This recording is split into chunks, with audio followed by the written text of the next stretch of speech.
Hi friends, welcome to my channel. సరే, చింత చిగురు చట్నీని ఈ సీజన్లో తప్పనిసరిగా తినండి. చాలా టేస్టీగా ఉంటుంది. మీరు ఫుల్ వీడియోని చూడండి, స్కిప్ చేయకుండా. ఏమేమి వేసాను అనేది మీకు అర్థమవుతుంది. అప్పుడు మీరు ఈజీగా చేసుకోవచ్చు. చిగురుని మొత్తం ఒలిచేసి నీట్గా వాష్ చేసి పక్కన పెట్టేసుకోండి. తర్వాత కడాయిలో పల్లీలు వేసుకొని ఇలా వేయించి బాగా వాటిని కూడా పక్కన పెట్టేసుకొని అందులోకి ఒట్టిమిరపకాయలు మీ కారం తగ్గట్టుగా వేసుకోండి. ఒట్టిమిరపకాయలన్నీ బాగా వేయించాలి. ఆయిల్ వేసి కొంచెం వేయించారంటే బాగా క్రిస్పీగా అవుతాయి. టేస్ట్ కూడా చాలా బాగుంటుంది. వీటి ఫ్రై అయిపోయిన తర్వాత వీటిని కూడా పక్కన పెట్టేసుకొని అదే కడాయిలో ఆయిల్ వేసుకొని ఇప్పుడు అదిగోండి వెల్లుల్లి రెబ్బలు, ఉల్లిపాయ ముక్కలు వీటిని కూడా కొంచెం బాగా ఫ్రై చేసుకోండి.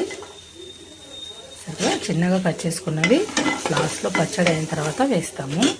కొత్తిమీర ఆకుతో పాటు వేస్తామన్నమాట. ఆయిల్ వేసి వీటిని బాగా ఫ్రై చేసుకోండి. మీరు మా ఛానల్ని సబ్స్క్రైబ్ చేసుకోండి. అలాగే లైక్ కొట్టండి, షేర్ చేయండి. ఒక హైప్ ఇచ్చారంటే చాలా సపోర్టివ్గా ఉంటుందండి. మొత్తం ఇప్పుడు వేగిపోయినాయి కదా, వాటిని పక్కన పెట్టేసుకొని చిగురు వేసి అందులోకి చింతపండు, కొంచెం జీలకర్ర, కొత్తిమీర వేసేసి ఇలా చూసారా, చిగురు వేయించేటప్పుడు కలర్ చేంజ్ అవుతుంది. ఆ టేస్ట్ అయితే చాలా బాగుంటుంది. సీజన్లో మాత్రం తప్పకుండా తినండి. ఒకసారి తిన్నారంటే టేస్ట్ అస్సలు వదిలిపెట్టారు. ఇంకా ఇలా బాగా ఫ్రై చేసుకోండి. దగ్గరగా అయ్యేదాకా దీన్ని మీడియం ఫ్లేమ్లో ఫ్రై చేసుకోండి. చూసారు కదా, అయిపోయిందండి. ఆ గ్రీన్ కలర్లో ఉండేది కొత్తిమీర అనమాట. దాన్ని పక్కన పెట్టేసుకొని మిక్సర్ జార్లో పల్లీలు వేసి ఒకసారి మిక్సీ పట్టేసుకోండి. ఇలా కచ్చపచ్చగా అయినాయి కదా. ఇప్పుడు మనం వంకాయని స్టవ్ మీద పెట్టి ఆయిల్ పూసి స్టవ్ మీద బాగా ఇలా కాల్చుకోండి. ఫ్రై చేయకూడదు, దీనికి ఇలా కాలిస్తేనే టేస్ట్ వస్తుందన్నమాట. మొత్తం పొట్టంతా ఒలిపేసేయండి. వంకాయ పైన ఉండేదంతా ఇలా స్కిన్ తీసేసారంటే లోపల బాగా కాలుతుంది.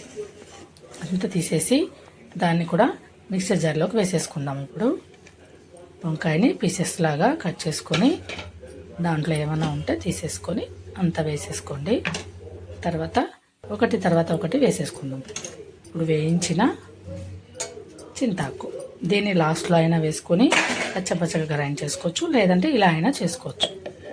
ఉల్లిపాయలు, వెల్లుల్లి వేసుకొని అలాగే ఒట్టిమిరపకాయలు ఉన్నాయి కదా, వాటిని కూడా ఇలా తుంచి వేసుకోండి. బాగా గ్రైండ్ అవుతాయి.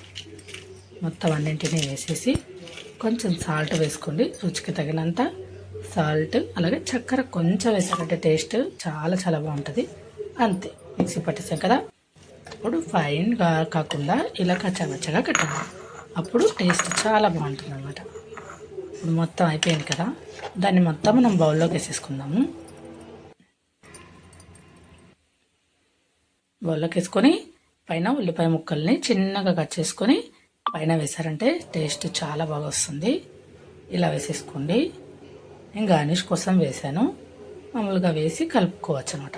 అంతేనండి, చింత చిగురు పచ్చడి చాలా చాలా సింపుల్గా టేస్టీగా రెడీ అయిపోయింది కదా.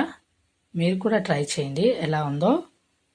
దీన్ని వేడి వేడి అన్నంలోకి ట్రై చేశారంటే చాలా బాగుంటుంది. చూసారు కదా, సింపుల్ మెథడ్లో చూపించేశాను. ఎలా ఉందో మీరు టేస్ట్ చేసి కామెంట్ చేయండి. ఇప్పుడు నేను వేడివేడి అన్నం పెట్టుకొని అన్నంలోకి నెయ్యి వేసుకొని పచ్చడి వేసుకొని తింటున్నానండి.